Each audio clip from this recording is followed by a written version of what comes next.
Yun o, good morning po, Kasang TV. Dito na po tayo sa Kasang Kitsin. Good morning, Kasang Kitsin.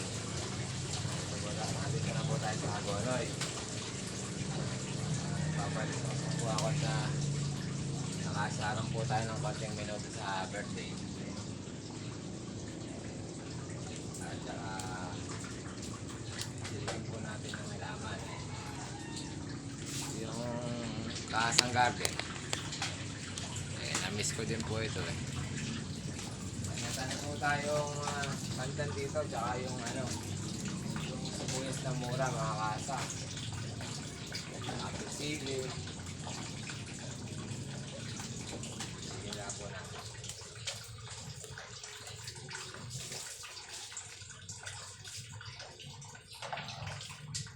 Nag-iisip po tayo ng menu.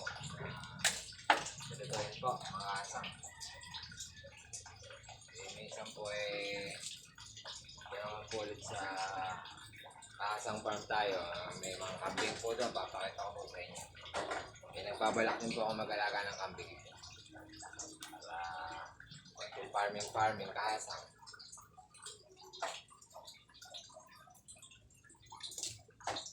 Ito na lang po muna mga Kasang. Good morning. Happy Sunday. Happy Sunday po sa lahat. Ingat-ingat po. God bless.